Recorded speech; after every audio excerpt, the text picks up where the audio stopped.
Al-Nusra Front in Syria pledges allegiance to al-Qaeda. The leader of the foreign-backed al-Nusra militant group fighting against the Syrian government has pledged allegiance to the al-Qaeda chief. This Mohammed al-Jalolani, head of the terrorist al-Nusra Front, made an announcement in an audio message published on Wednesday. His remarks came a day after the leader of al-Qaeda-inspired Islamic State of Iraq network announced a merger with al-Nusra Front to play an even greater role in the crisis plaguing Syria. It says in a recording, "It is time to declare to the Levant and to the world that the al-Nusra Front is simply a branch of the Islamic State of Iraq." Al-Qaeda bonds divides Syrian opposition, they say. Syria's opposition has distanced itself from the foreign-backed al-Nusra Front militant group after al-Qaeda neighboring Iraq confirmed its merger with the terrorist group. "We do not merit the ideology of al-Qaeda, and Syria's so-called revolutionaries must make clear decision about this issue," said the former opposition leader. This is Moaz Khatib, so I don't know how much that really means. So, like I said, he's kind of like the person who's trying to replace him, which is like a Texas, basically an American, a Texan, that was either an engineer or had some kind of ties to the petroleum industry. So the Free Syrian Army also insisted that their allegiances it had struck with Nusra fighters on the ground were only tactical and that the Nusra Front is not attached to the FSA. So, and this is in the Brookings Institute report I've covered many times, where they would actually use jihadists, whatever they had to do to get regime change. Syrian opposition leaders beg for U.S. arms. The leaders of Syria's foreign-backed opposition have reiterated their appeals for Washington's support for the fight against the government of Assad. John Kerry was quoted as saying, "We are always considering a variety of options. We are going to continue to aid the opposition, working with them in terms of what they need, in terms of what we're willing to provide." United Nations says Libya arms are fueling Mali and Syrian wars. This is something that is not new to most of us. But for whatever it's worth, arms still spreading at an alarming rate. A new UN report addressing the now fairly long-standing problem of arms smuggling out of Libya reveals that despite huge outlays of money from NATO, the weapons continue to flow out of Libya at an alarming rate, fueling wars across the region. So that's probably what the money from NATO is there to do.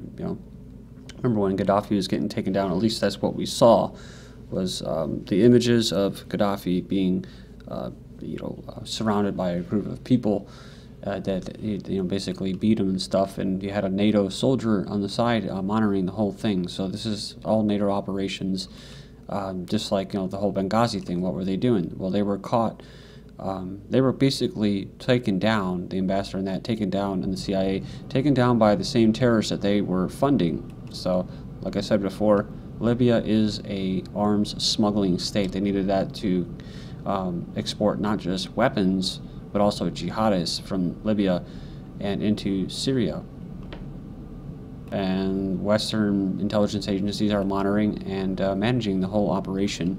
Arms smuggling from Libya and the future fight against al-Qaeda. So smuggling weapons from Libya for the benefit of al-Qaeda is a serious threat for the entire region, especially for places near Mali. These are all just older articles, but actually this is from the 25th of March of this year. CIA aids huge arms smuggling to Syria, says a report. The CIA reportedly has a hand in clandestine supply of arms to Syrian rebels by Gulf states. At least 3,500 tons have been delivered, summing up on the black market with the Turkish government an active player. Okay, then we have this from April 11th today. 20,000 US M16 stolen from unguarded warehouse in Kuwait. So part of the Syria op, maybe? Kuwait has reported the theft of a massive amount of US weapons. They said the thieves broke into a warehouse and stole a huge amount of firearms and ammunition, 20,000 U.S. origin M16 assault rifles, and 15,000 rounds for 9mm pistols were stolen. There were no guards during the break-in on April 7th. My website is ggnonline.com. That's global government news. Also on YouTube, my channels are ddarko2012 and ddarko2013. I have a poll. Do you feel that the mainstream media's coverage of North Korea is a diversion from something else? Maybe the surrounding of China, maybe what's going on in Europe, recent treaties. So far, it's tied. 50% say yes and 50% say maybe.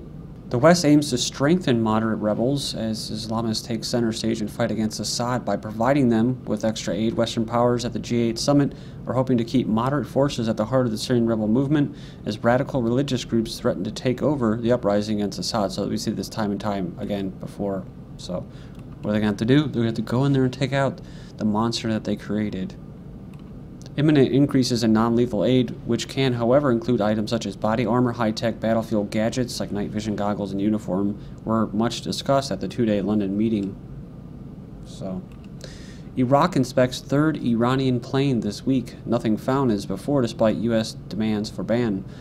So, Iraq officials say they have forced a third Iranian civilian flight to land this week. It says here a 747 bound for Syria. It was the third plane in as many days Iraq has searched on the Iran-Syria route. Iraq did 2 searches of planes last year at Obama administration's behest, but stopped since neither search turned up anything. It says here officials say that none of the 3 new searches have found any arms or other banned goods.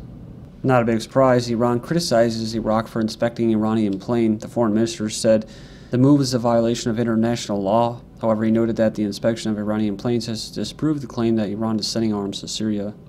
Iraqi Shiite militants start to acknowledge role in Syria. So you have Iraqi Shiite militias begun openly acknowledging they are fighting in Syria in what they see as a worthy battle against rebels seeking to topple President Assad, especially his hardline Sunni opponents. By recognizing their role in Syria's war, the Iraqi Shiite fighters may gain recruitment momentum to help Assad in a war that is splitting the region along sectarian lines. America's hired death squads and torture teams are still operating in Iraq, a 15-month investigation, exploring war crimes long denied by the Pentagon, lays out the tragic truth, they say. Death squads, torture, secret prisons in Iraq, General Petraeus are among the featured atrocities in a recently released new British documentary. It says James Steele, America's Mystery Man in Iraq. So it's a result of an investigation by Guardian Films and BBC Arabic, exploring war crimes long denied by the Pentagon but confirmed by thousands of military field reports made public by WikiLeaks.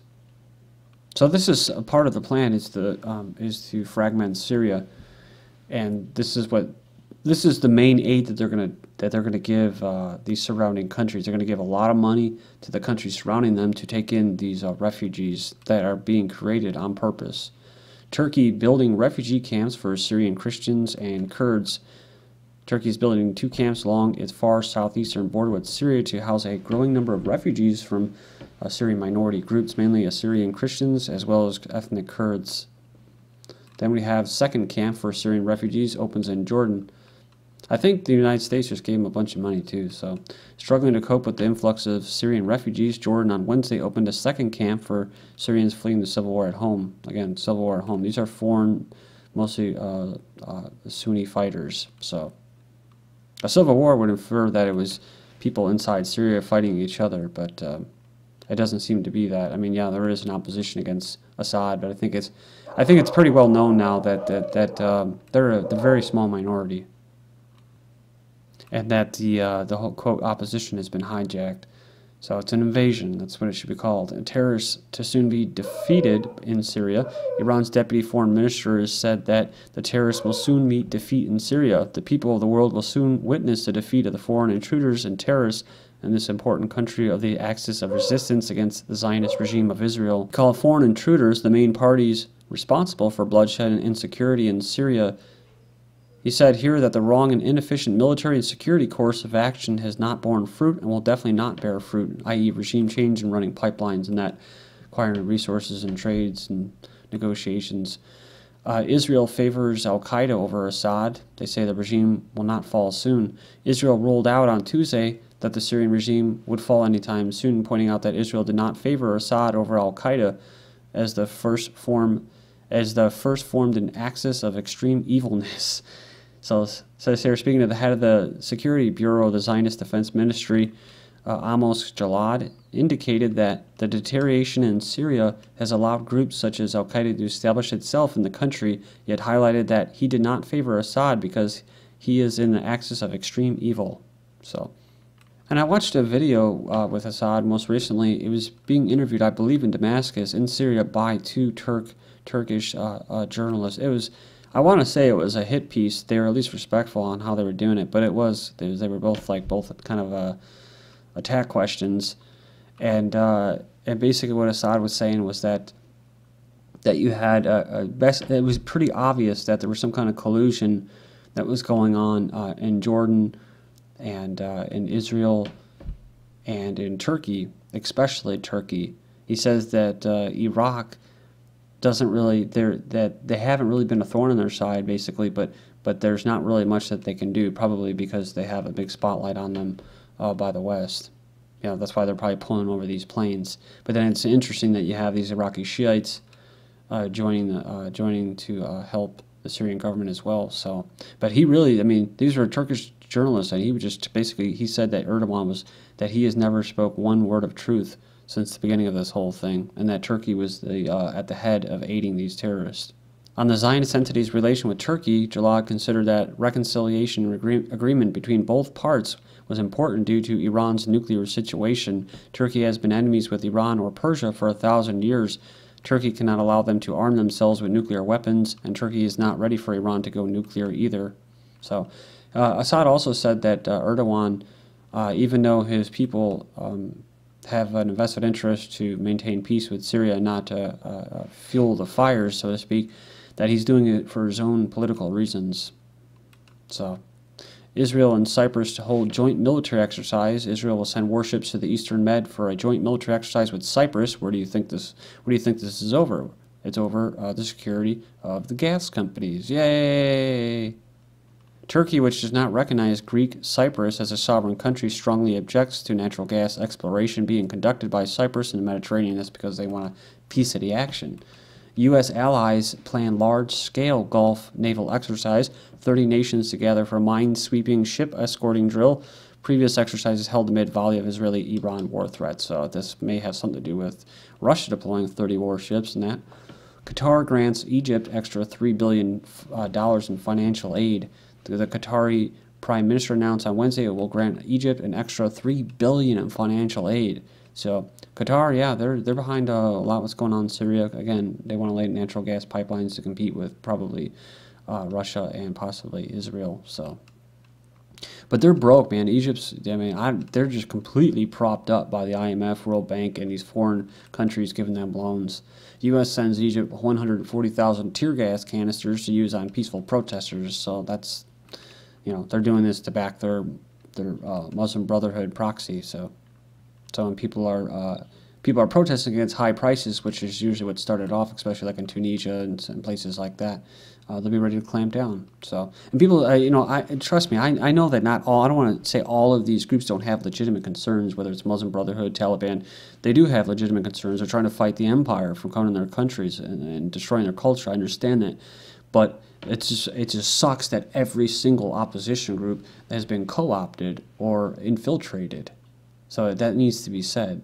But I'm sorry if I overgeneralize and lump them in there with that. It says here, U.S. secret CIA collaborated with Pakistan spy agency and drone war. Ooh, it only took McClatchy and them mainstream media how many years now to tell us that? Even as its civilian leaders publicly decried U.S. drone attacks as breaches of sovereignty and international law and do nothing about it because they receive aid by U.S. Pakistan's premier intelligence agency secretly worked for years with the CIA on strikes that Pakistani insurgent leaders and scores of suspected fighters, according to classified U.S. intel reports. So, a leaked report says nearly half of U.S. drone strikes in Pakistan not against al-Qaeda. So a trove of classified reports that confirmed what many had suspected: U.S. drone kills in Pakistan are not the precision strikes against the top-level al-Qaeda terrorists they were portrayed as by the Obama regime. Said many are attacked at low-level militants, so that pose no danger to the U.S. I'd go on a limb and say it's not even that they're not high-level targets, but they're civilians, right? They kill a lot of civilians. Pakistan successfully launches a nuclear-capable missile. So everybody's talking about North Korea. Pakistan's military says it successfully launched an intermediate ballistic missile capable of carrying a nuclear warhead. The test came 4 days after India successfully test-fired a nuclear-capable missile. The neighbors have engaged in arms race since the partition of Pakistan from India in 1947. EU to deploy over 100 election observers in Pakistan. The European Union will deploy over 100 observers and experts in different parts of Pakistan to monitor the election activities. What do you mean by monitor? Remember this? EU creates pro-democracy regime change slush fund to fight tyrants. That's right, the EU agreed to fund a pro-democracy regime change, basically slush fund. So, hey now, April 11th, Taliban gunmen kill Pakistani election candidate. I guess that's what you call democracy in action. This is GGN, and I'm Darko. Thank you.